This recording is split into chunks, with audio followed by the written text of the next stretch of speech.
What up, YouTube? Welcome back to the channel, and as always, thank you all for tuning in. I really appreciate it. It's Matty B, and we're back with another This Week in Supercross feature, where we'll do a little track breakdown, some predictions, and we'll talk about some various topics in the sport of Supercross. And this week, we're going to talk Cooper Webb and his unorthodox start technique, and whether this is cheating, fair game, smart racing, or anything in between. We'll preview the PULP Privateer Challenge that's going down this weekend, an awesome opportunity for these privateers to make more money in one afternoon on a Friday than they can on any Saturday night the rest of the season. And then we'll briefly touch on Jason Anderson and the mystery that has become where the hell is El Hombre? And finally, we'll finish it off with the track preview and predictions where all of you in the comments can tell me I'm stupid for my opinions, no choice. But real quick, before I get into it, I've had a few of you comment that YouTube has unsubscribed you from my channel. I think it's just some YouTube glitch national. So if you don't mind, make sure you're subscribed. It would really help me out and I would really appreciate it. And a huge shout out and a thank you to my channel sponsors who help keep this thing going. Thank you to quickmoto.com. If you're in need of some graphics, backgrounds, canopies, and much more, use my code on screen for 20% off. Also, Sirius Studio, I'm now a partner in the company, so anything you buy on their website using my code MB820, a small slice of that goes to me to help keep the channel going. And last but not least, my boy AJ is doing a Tesla Model 3 giveaway. I have all the info in my video description on how to enter, and make sure to check him out on X, Instagram, and YouTube at AJ Writes Crypto. Hope you enjoy the video.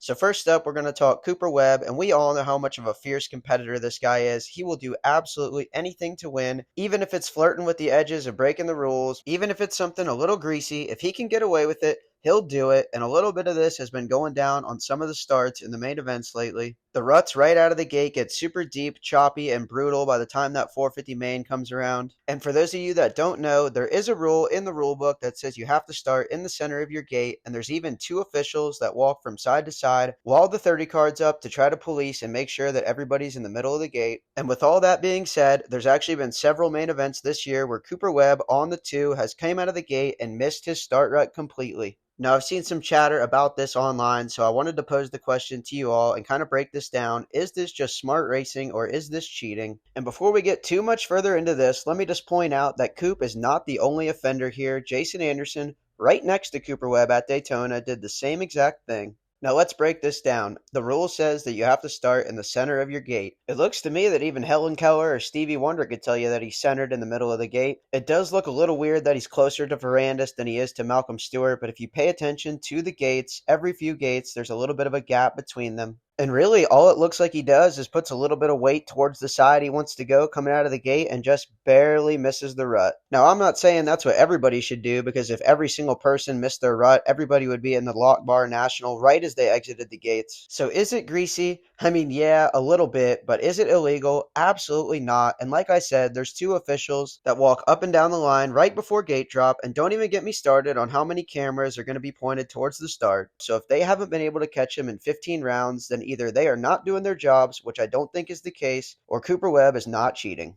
And in this final example where Webb and Anderson both do it lined up side by side at Daytona, check them out. They're both lined up straight as can be, and they both do the exact same little maneuver out of the gate in the same direction, luckily. Avoided the rut, put power to the ground, and no penalty, no problem. And my final point is that this is actually an enormous risk. Like if you miscalculate and your back end drops in the rut while your front end is not in it, you're going to head straight to the pinball national immediately, be bouncing off everybody, and head into the first corner in last place. So really at this point, I think almost everybody else on the gate knows what Cooper Webb is doing, but they may just not even be willing to take the risk that he is with this boom or bust strategy. But that's just kind of how Cooper Webb operates. He thrives off taking risks and making them work. And honestly, I wouldn't even be surprised if he's practiced this kind of thing at the goat farm. So yeah, I'm no court of law around here. I'm just a dude with a phone, but I'm clearing Cooper Webb's name. He is not cheating. He is definitely flirting with the outskirts of the rules, but sometimes that's what you got to do to get the job done. We all know Cooper Webb is not necessarily the fastest guy in the Supercross series, but he's a racer and he wins these things by other means when necessary. And you can say what you want about that. You can love it, you can hate it, but at the end of the day, he's going on his third Supercross championship, which will put him in incredibly elite company. The check's still going to cash and he's still going to have the bragging rights.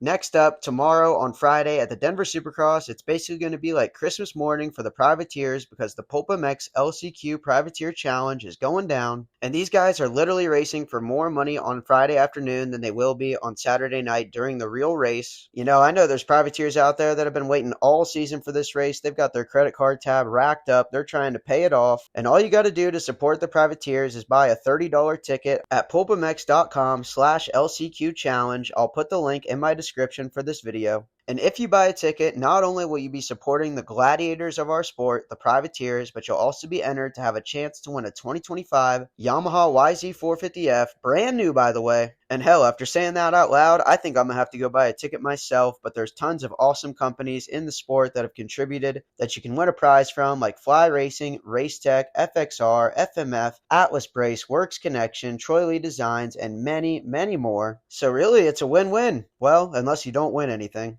And a huge shout out to Steve Mathis of PulpMX for putting this all together as a former privateer. And hell, I'm a privateer YouTuber. I love the fact that these privateer journeymen can make a little bit more money. And in this image from Vital MX, you can see Steve talking about that he wants chaos as he's going to get it with the format, 2-moto format. The second moto is going to be an inverted start from the results of the first one. So it's going to get wild. Points have been tallied through the 450 LCQs all season, and then Steve has 5 hand-picked wild cards. So let's check out the entry list. Who's racing this damn thing? We got Jumpin' Jack Chambers, probably stoked he's not at Lommel. Kyle Chisholm, a huge shout out and hats off to Chiz. He's going to be donating all of his winnings to Jerry Robin. LCQ challenge for Jesus, Austin Kozad. Josh Greco, straight out of his van residence combo. The dude who's been walking under ladders with a black cat while breaking mirrors, Grant Harlan. Logan Carnow, who I heard a rumor is actually going to race with 2 OnlyFans models on both the front and the rear of the Kawasaki. 7-Eleven, he almost went to heaven in that crash with Roxon at Tampa. Tristan Lane, the Pretzel, Logan Letzel,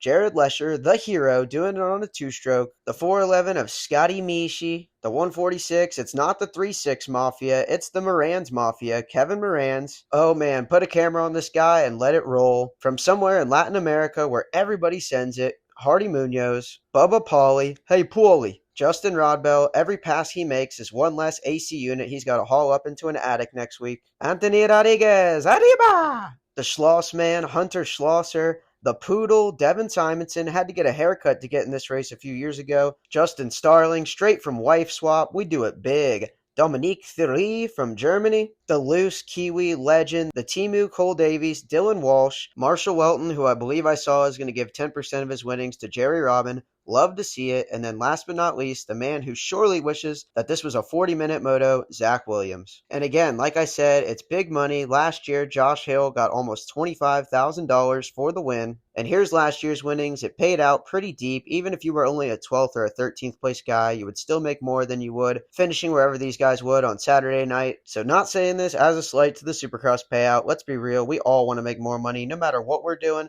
But I just want to highlight this awesome opportunity that these privateers have to make some money on a Friday that could change their season and help them pay some bills. And last but not least, in regards to this PulpMX LCQ challenge, we got the Midnight Sailor Award returning again for I believe the 3rd year now, organized by the legend, the race tech marketing guru, Checkers448, Chris Riesenberg, the king of the air wheelie and the king of photoshopping his air wheelies into other people's photos. And this competition is running in conjunction with the PulpMX privateer race on the sight lap. Whoever throws the biggest air wheelie gets a cash prize. So another win-win. Somebody's getting paid and we get to watch some hilarious sight lap air wheelies. Here's last year's winner, Henry Miller, straight vertical to the moon, no choice. So once again, I'll put the link in my description on how to join the cause and how to donate. No donation is too big or too small. And I'm even going to be one of the judges helping determine who gets paid. So I'll put my Venmo in my description. For any of you riders out there that are watching this, feel free to grease me up if you want to get paid. But no, for real, may the best boner air win.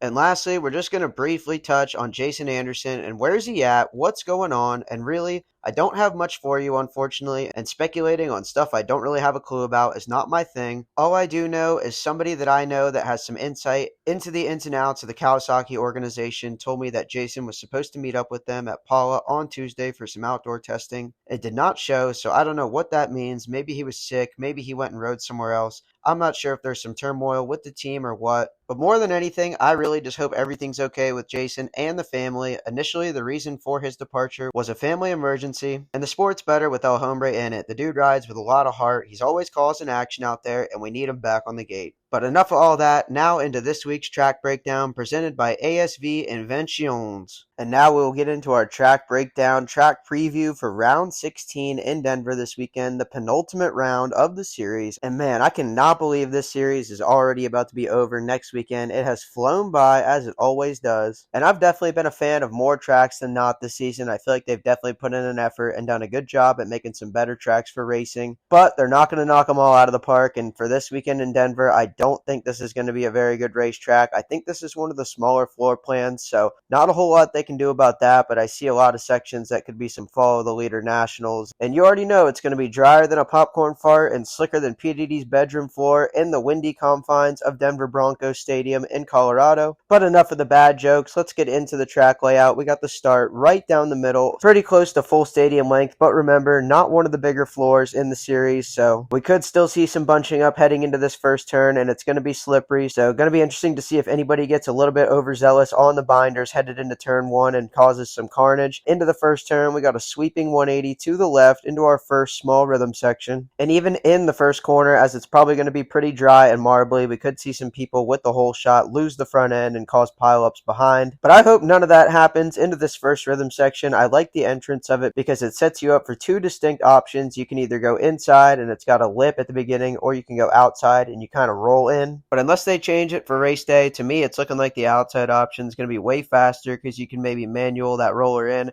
triple onto the tabletop, step off, and double into the corner. I think the line on the inside would be triple in, and then quad the tabletop over the two singles, or maybe it's a triple. Argue it out in the comments section, and then single into the corner. So a lot more air time on that inside option, and even if you're revving as much as Justin Barcia in the air, you're not gaining speed while you're up high like that, so I think the outside, getting the power to the ground is going to be better. But out of that first rhythm section, we got a 180 bull turn to the left, and then this is where I think it's going to get pretty single file. We just got a little basic check double into the finish line, into another bull corner to the right this time. Not quite a full 180, maybe about a 160. And then onto the start straight backwards. I've got some hope that maybe there could be some passing going down if it gets as slippery as I think it will. So maybe some loss of traction could give way to the Cal Naughton slingshot move between these two bull corners. But one thing that's going to make that really tough is the entrance to this next bull corner doesn't really have a berm at the beginning. The berm doesn't really start until the middle of the corner because the entrance of the corner is part of the start straight. So I feel like that's going to make it really easy to just go defensive and enter on the inside, hit the berm anywhere, and just block the opportunity for a pass. But then out of this bull corner, continuing to keep it basic like a white girl ordering at Starbucks, we just got the standard Supercross triple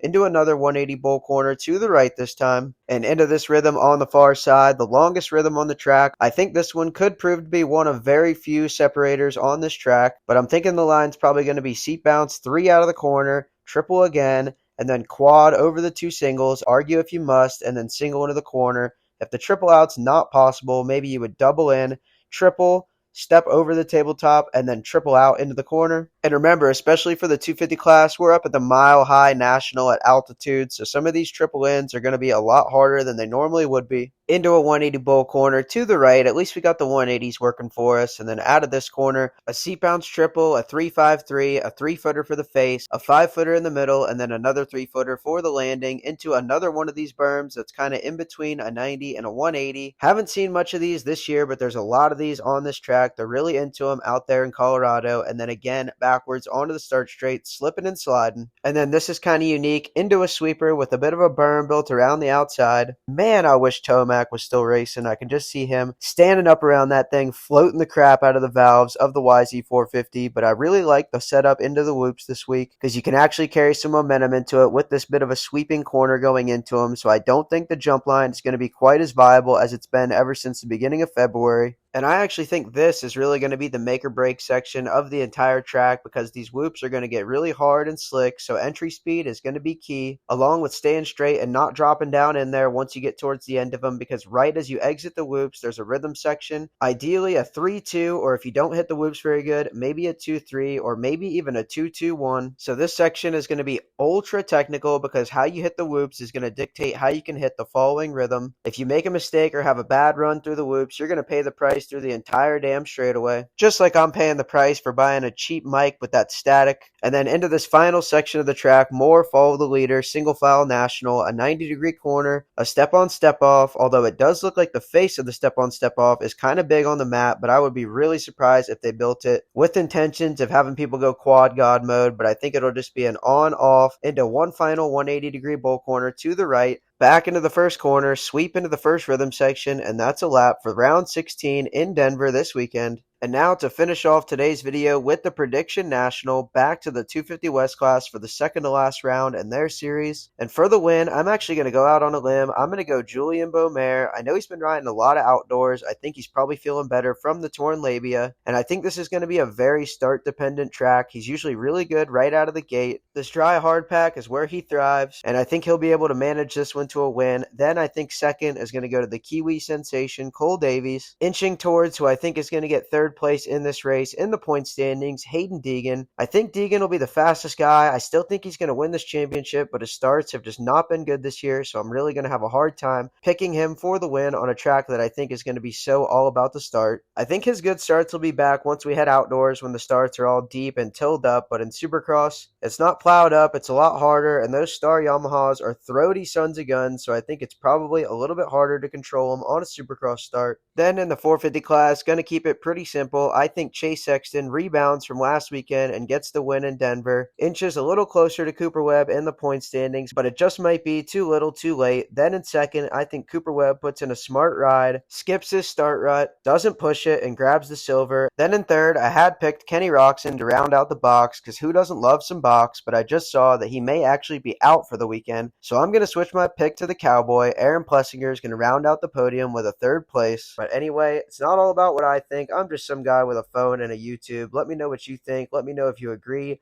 disagree. If you want to throw some shade, some hate, I really don't care. It doesn't matter to me. I appreciate y'all watching, tuning in. It means a lot to me. I'll catch you guys next time.